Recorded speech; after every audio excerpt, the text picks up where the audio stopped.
Okay, we're back. So I quickly washed my hands, washed off my work surface. My dough is in the Dutch oven with the lid on. He's doing his job for the next 45 minutes. So I already set my timer. Set your timer for 45 minutes. And then he should be at that point ready to bake in the oven. Now, there's no preheating the oven. This is, again, another reason why it makes it so simple. So you're actually literally, when the bread is ready to bake, you will stick them in the oven, turn it on for 500 and hit bake, and it will heat up and bake the bread all at the same time. He's going to take about 25 minutes in the oven, 25 to 28, depending on your oven, but I would say good rule of thumb. For me, for my oven, 25 minutes.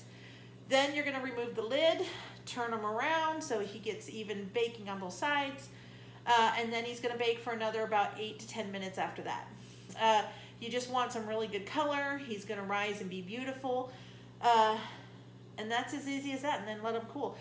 Best is not to cut into them for almost an hour because the inside is still setting and hot, but honestly, if you like fresh bread, at least give it 10 minutes and then maybe cut into it and put some butter on it. But he won't be fully finished in the center, so your center might be, he won't be goo, but if you were to press it and it presses and indents in itself and doesn't pop out, then he wasn't baked all the way. He still needed that carryover cooking is what they call it when it comes out of the oven, but it's still hot enough, it's still cooking. That's called carryover cooking. He still needed some carryover cooking. That's why it's best to let him sit for about an hour to cool down. But he's edible. There's nothing wrong there to hurt you.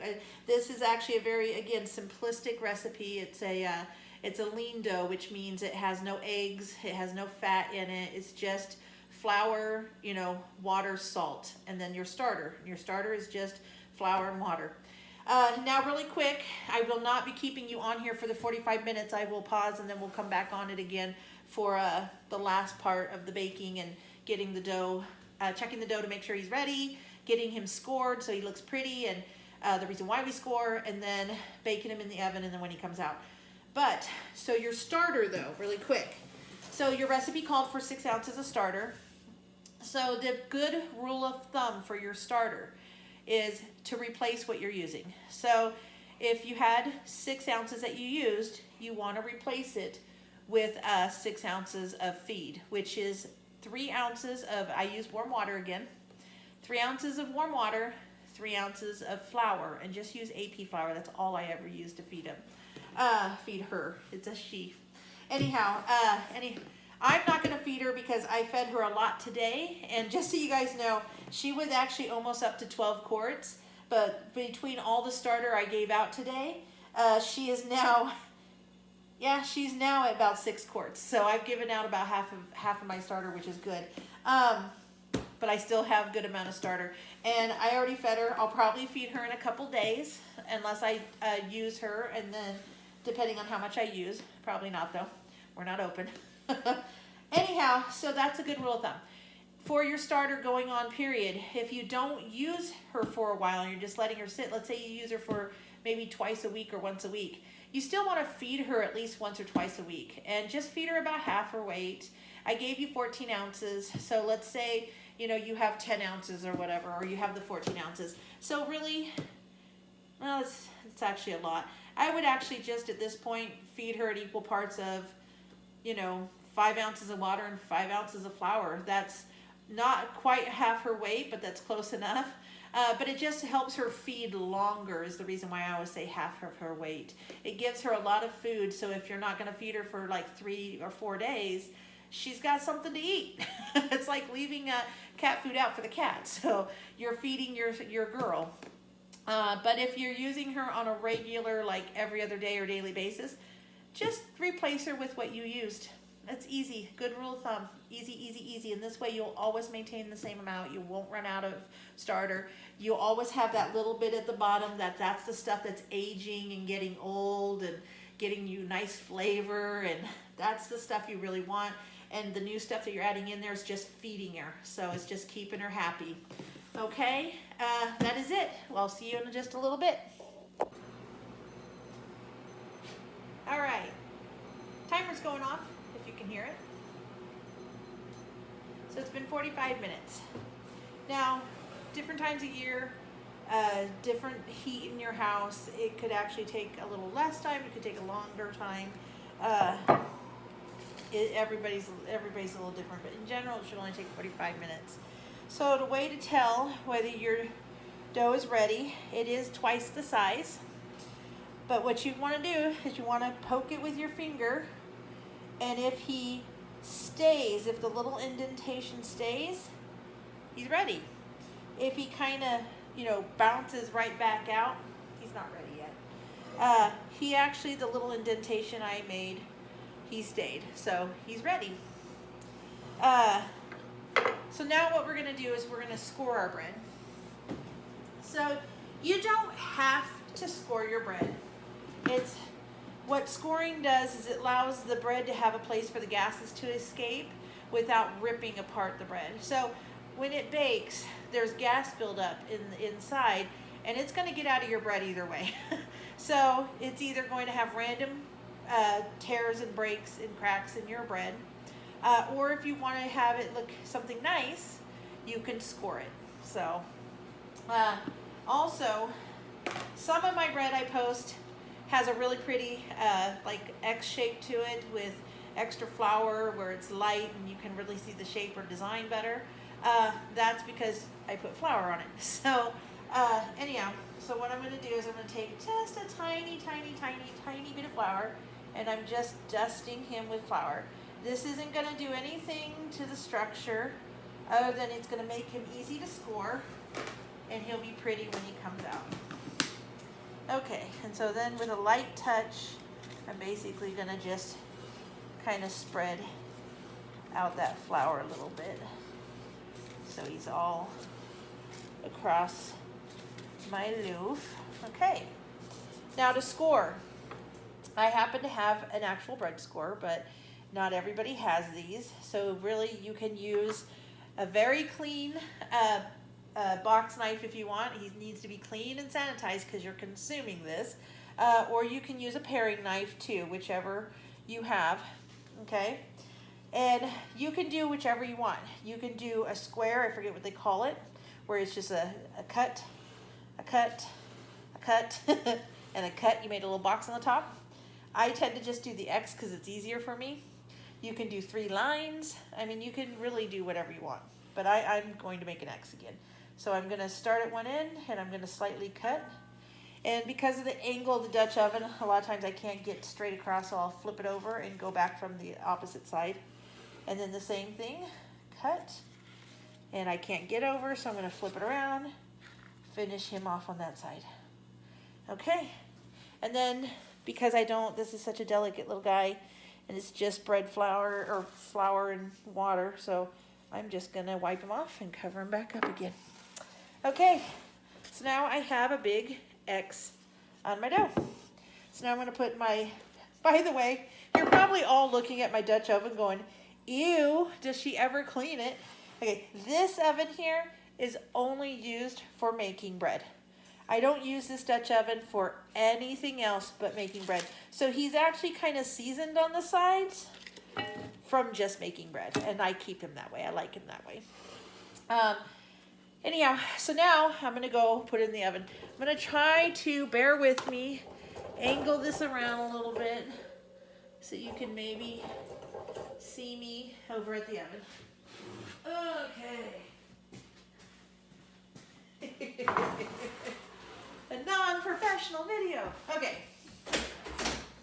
I have to let the air out of my oven blow. It's a big gas commercial oven, so I have to let it air a little bit, so I pardon me for that. But what you're going to do is you're going to not preheat your oven. Again, you're going to set it for 500 degrees. Okay? You're going to put your whole Dutch oven right into the center. Excuse me, I'm going to let air just for a few seconds.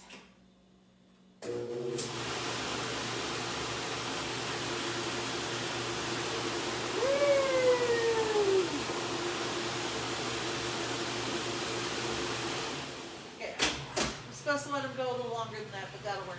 Okay, I set them for 500 degrees. I turned them on. Cold oven, turning it on. I'm coming back around.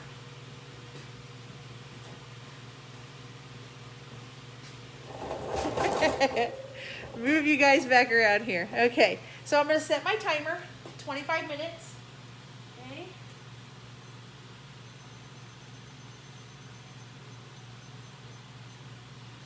Okay, so you're gonna let them go for 25 minutes. When the 25 minutes is up, we're going to take the lid off, turn them around, put them back in for 10 more minutes, okay? Really quick, I wanna talk about the starter. I completely forgot to mention with the last part of the video on video part 2, I guess you call it, is every region is different. So your starter, what gives the starter its flavor is the natural yeast in the air. So if you were in the Bay Area, if you were on the coast or in the valley or in the mountains or in the desert or something, all your sourdough, even the same sourdough taken different places, will end up taking on a different flavor. So my sourdough from when in Portland actually has a different flavor here in the Dalles. Honestly, it's better. So the Dalles is amazing. I think between the Columbia Gorge, the river, and all the wonderful orchards and stuff around here, that there's some great stuff in the air because this sourdough starter is really good. But it's also a little drier here. So I've never actually experienced this, but what I find with my sourdough when I store him is I put some plastic wrap over the top and I press it down on top of the sourdough and then I close it so that he doesn't actually have any exposure. He's still getting flavor, he's still getting air, it's still in there, it's magic. But I noticed for me, when I started my sourdough starter here again, he was getting a dry film on the top, and that's not good. I didn't like that.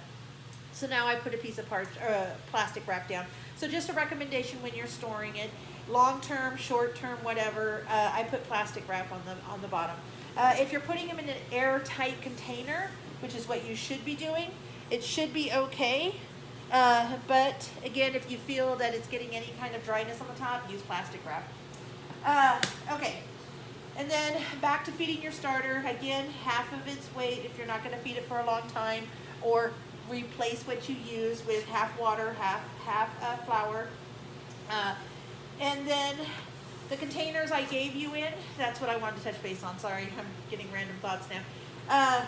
That's what I wanted to touch base. You need to have it in a nice wide mouth container, like a wide mouth mason jar if anything. Nothing with a narrow skinny top, because that's going to be really difficult for you to pour stuff to feed it back in and to pour it out. And the wide mouth. Get something with a wide top to it. Also something that you can screw on and have a nice tight seal, because you don't want any kind of gnats or bugs or anything getting into your starter, because then you got to throw that whole sucker out. So an airtight, clean container with a wide mouth. Also make sure, if anything, it's almost double its size. So, because as you feed it, depending on the time of year, if it's hot out, she's going to grow a little bit more and she might become twice her size. If you don't have a big enough container for her to grow in, you're going to have a big mess. So a more than bigger container than what you need. Okay, you guys, I will see you in about 21 minutes. Okay, so the timer is going off. It's been 25 minutes. Now we're going to take the lid off, rotate it, and put it back in.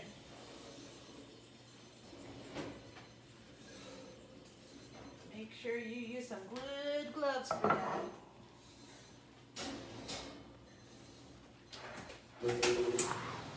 All right, it looks really good. Okay, so now you're going to put them in for 8 more minutes. I'm going to go set the timer.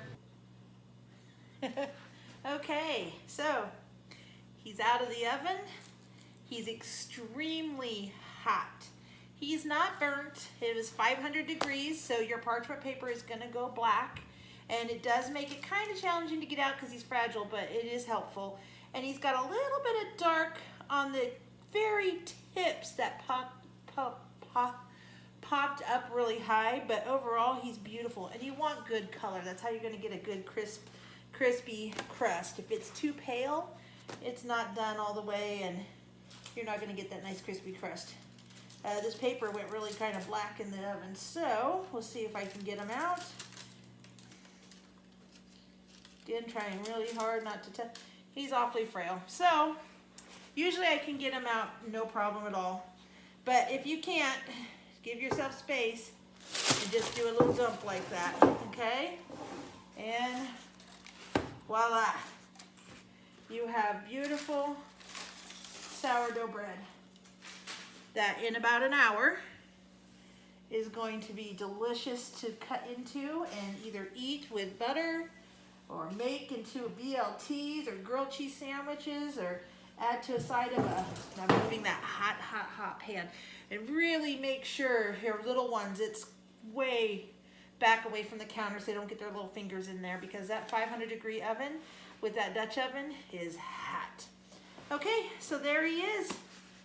Very simple. Look at that. Okay, and as he's cooling, you can actually start to hear the crust crackle a little. It'll be crack, crack, crack, crack, crack, and it's gonna be delicious.